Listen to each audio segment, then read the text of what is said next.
So as mentioned, my name is Joanna Biela. I'm working as a channel account manager for TeamViewer AG within the IoT and AR department. And we have here as well Julian Erdmann, which is coming from a company called Ubimax, which TeamViewer has acquired. And now also we are working in the AR space. So we will talk to you today about connecting the human with the machine. We have seen some really interesting presentations here today regarding one or the other, but we really want to bring the two worlds together and show how the human is also playing a part in combination with the machine, not on the side of it. But before we start, we also have a raffle, so feel free to scan this QR code here and you're able to win one of these smart home devices.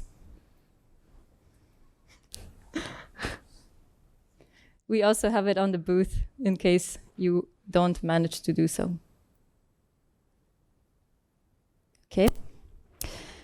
So a little more about TeamViewer itself. Maybe it is a surprise to see us talking about IoT and AR.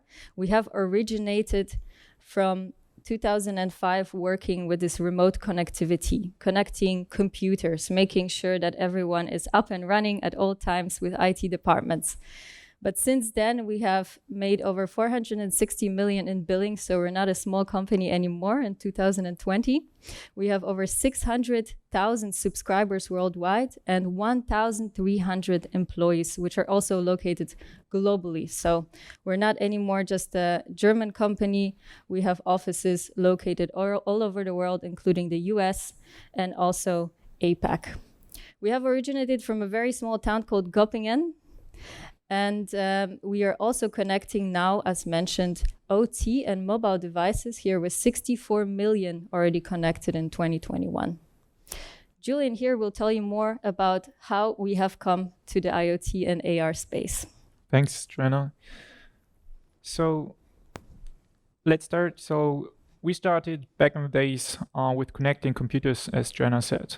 I already had discussions with you, and some of you told me that you know us from being the family IT guy within your family who's using TeamViewer to support your, how to call them, less computer savvy family members. But we're doing much more than computers and connecting them. So the biggest challenge here is the status quo. So fragmented enterprise digitalization. So while some business units have already started and gained experience and first results, some others haven't even started yet. And our overall product portfolio strategy is really to combine the different business units, to connect them, and therefore we connect anyone, anything, anyone at any time. And you can also see this by having a look on our platform and especially the use cases we provide. Those last from customer engagement. We have a customer engagement platform. We have a meeting solution. We have an IT support solution. We have also a remote access solution. What you can here also see is then IoT and industrial IR. Here we support and really connect the machines, equipment, and of course, not to forget the human who will play a big role also in our presentation today. Of course, what is super important here, especially as we're a German-based company, is connectivity 100% secure. So we have, of course, a large network, cloud-based, but it's super important that we have the highest quality and a high security standard. So how does the combination of IoT and AR look like? Let's have a quick look on it. So you can see down there the human. Who can be the human in the company? It could be the manager who's managing the tasks of their workers. It could be also, for example, an expert within the company who needs to provide support to a worker, but they can't be on site, for example, because of a pandemic. But most important here is the worker who's not working on his desk. He's really on site, so it's the frontline worker. The frontline worker is getting the information in their field of view on a smart glass. So therefore, they can work around and themselves, they can provide and document also the information. And they can use the information which they receive from the system and which they provide to the system to also verify steps. Now coming to IoT. Here we connect the human with the things, with the machines. So you can receive the data from them, but you can also remotely control them. Here you can really make sure that you act before a problem even occurs. And if a problem occurs, then you can use AR to solve it. And now let's have a look on a use case where you can see how the combination of AR and IoT really works. Thank you. So you see here on the video, you have the person, the technical worker, sitting in front of the screen. He sees a digital twin of a pump, and he's able to see the data in real time on the edge itself. He also then is able to see the analysis of this data on the cloud, on the TeamViewer platform, but is also able to then with web APIs, take this data out of our platform and see it on additional tools. In this case, he has opened a valve. Unfortunately, that was not the right thing to do, so he caused a malfunction. And then the frontline worker in this case is able to see that there's an alert with the pump and is able to react to it with the workflows that he has developed previously in something called the frontline creator that we will see now. So in the background here, you have the frontline creator. In the front, you see what the normal frontline worker would see on his glasses. And on the right side here, you see a short part of the industrial IoT platform from TeamViewer. So he's able then to react to the alert that has happened. But before he's able to do so, he is instructed to turn off the machine. He's not able to see the data until the status of the machine then is off, to make sure that he's not hurting himself and also not hurting the machine. Let's take a look now that we have taken a more in-depth look into how this works on how we're structuring this on our side with use cases. So identifying those use cases in the field of AR is pretty easy. If you have a look on the industrial value chain, we have hundreds of use cases.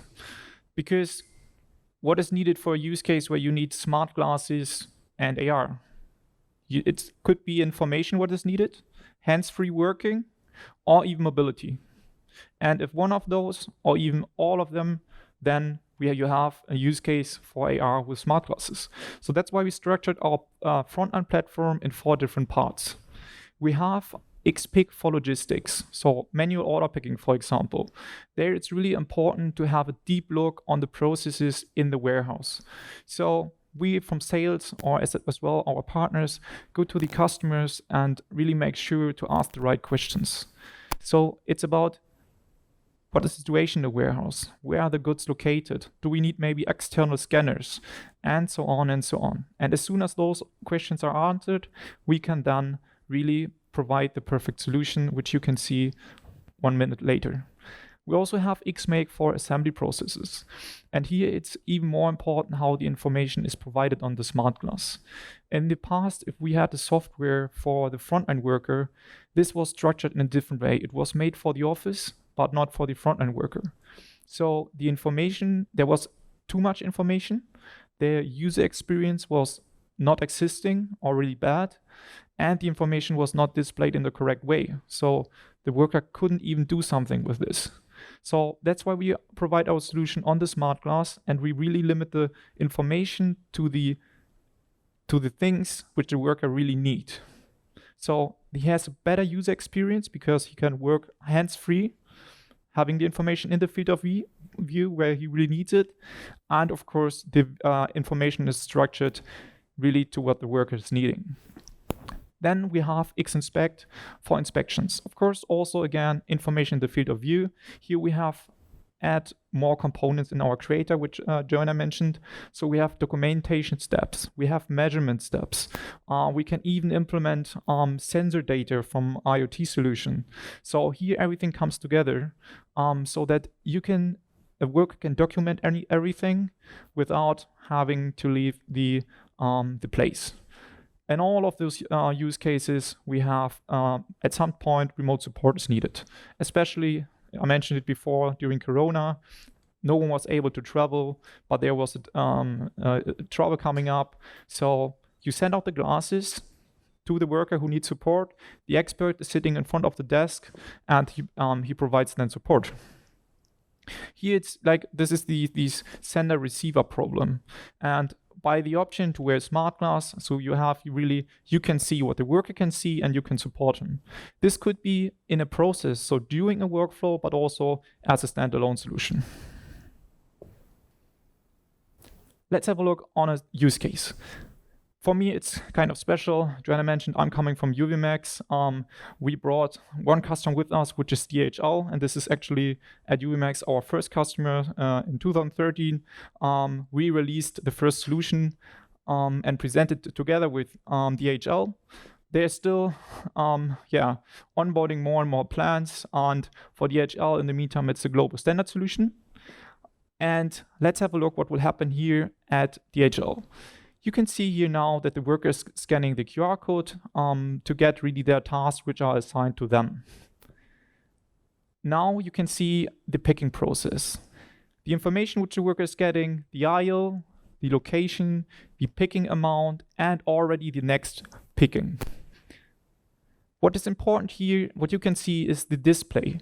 So in the UI, so in the field of view, the worker gets exactly the same UI what is also here on the picking card. So you can see the red, blue, and yellow lines. The picker knows what to pick and exactly where to put it.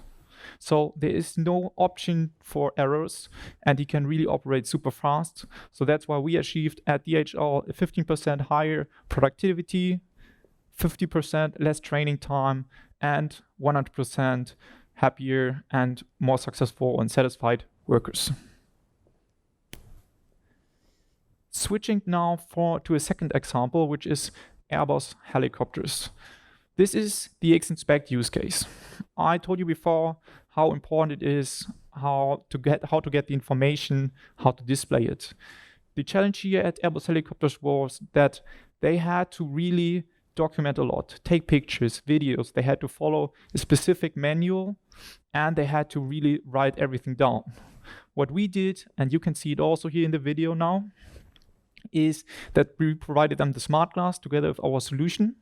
They can use the smart glass to do the documentation, the measurements, the pictures, and we even did an SAP integration here to have 100% data reliability here and 0 manual input errors. So you can see on the top left corner why the worker without smart glasses has to work around. They have to gather the information. He have to leave his workplace to document things, while the worker on the right side down here is already completed with his job. So 41% faster completion here with SAP integration, 100% data reliability, and 0 manual input errors. But let's now go back to IoT. Thank you. So for anyone working with IoT, you know that there is a lot of things involved. There's a lot of puzzle pieces inside of this IoT buzzword. We have divided it here in a few layers. There's the device layer, where TeamViewer is partnering up with partners like QBeyond that will speak here later in a few minutes. We have the physical connectivity layer, where also here we're partnering with network providers that provide 5G, 4G, Wi-Fi, etc., to make it happen that there is an internet connection, which is the only thing that actually TeamViewer needs in order to connect. What TeamViewer plays a role in within this IoT space is the connectivity infrastructure that is provided by us with the global access network with 1,600 routers, which was, by the way, increased due to the Corona situation. We needed much more customers to be supported. And we also do management of data, devices, and the connectivity. What is important, as Julian mentioned, is to be secure when you're connecting to machines. There is not a human on the other side which is able to accept the connection. So we need to make sure that when we are connecting to this machine, it is the right person connecting to it. He has the right education, the knowledge to be able to play with this machine, to react with the machine. And that is what our connectivity management is about. You give the key to the people which have the right capabilities. The connectivity, the device management here is being able to update, for example, the operating system, to set policies on the machine that it doesn't accept the connections that are coming from outside. And we also have the data management with visualization that you have seen, for example, in the previous video with the digital twin. And on the top side, a very important layer for us are the integrations. We know that we are not in this game alone, and we are not trying to be successful alone as well. This is why we're working together with partners, integrating into other marketplaces, which maybe sometimes could also be seen as competitors, but we work together with these guys because we want to make sure that the customer has a full solution in place with everything involved. So let's take a look at use cases here as well. We have a company called Kels, which is a German company. The challenge that they had was that they needed to support over 10,000 measuring devices worldwide. They had to avoid any type of downtimes to their customers. And they also had issues with the traditional telephone support. As you maybe know, when you are trying to explain what happens with the machine and you have no capabilities or idea what the machine is about, it is very hard to explain what is going on. The solution for them was to install a TeamViewer agent on the machine itself. They were then able to do this normal remote support that you would see with TeamViewer with a computer, as it just works. Is what I hear from the people that are coming up to us. You connect, you are able to support, and you are able then to avoid further downtimes because you can avoid the travel costs. You can also avoid the travel times, and it happens much quicker. We also have the predictive maintenance module. So we have the dashboard, which is then displaying this data as mentioned, allowing them to prevent anything that can happen that is able to be prevented, because it cannot always be analyzed and seen before. And in this case, it resulted in 80% faster recovery time to support. Another use case here is with a company called Clean Laser. Clean Laser had a challenge of customers which were also spread worldwide, so quite a similar one to the previous. And the difference here is that they are working with lasers, so quite dangerous things. We couldn't have humans coming close to them, to customizing them. We wanted to avoid as much as possible the human contact with this particular machine because it is very dangerous. And we then also installed here on this interface, on this control part of the laser, the TeamViewer agent. It resulted then that they were able to also customize, so react and really control this machine remotely without anyone having to stand anywhere close to the machine. And the result here was a return of investment in under 6 months. In 85% of the cases, it was resolved remotely in just a few minutes. So as mentioned, we have the case soon with QBeyond, but just a small teaser. Here is a company called ThyssenKrupp, which was developed together, which was a use case developed together with QBeyond, and we have developed here, or QBeyond developed here, the digital twin, and you see here the interface of TeamViewer providing the data. But more about that in a few minutes. Okay, so that's not that technical. Nevertheless, we don't want to hide it, of course. And to be honest, we're really proud about this. Our just recent sponsorships with Manchester United on the one hand, and AMG Petronas Formula 1 team, and as well as the Mercedes team, Formula E team. Of course, what is sponsorship about? Both are happy to get some money from us. And the other way around, we are happy that we can be part of those two, I would call them also brands and really historical teams such as Manchester United. You all know them. But what is most important here is really the use cases we develop together with them. So it's not only about being on the shirt or being on the car, it's also about really developing use cases together, in the sports, but also here, so in the soccer, but also here at Mercedes. If you're interested here, we're happy to come to our booth, and then we are happy to share more insights about those two sponsorships. Okay, and last but not least, the rapid digital twin. So as the name says, it is rapid, it's quickly developed. The idea here is to make it accessible to everyone. So even an intern is able to take a picture of a car or whatever you want to take a picture of. It could be even a machine.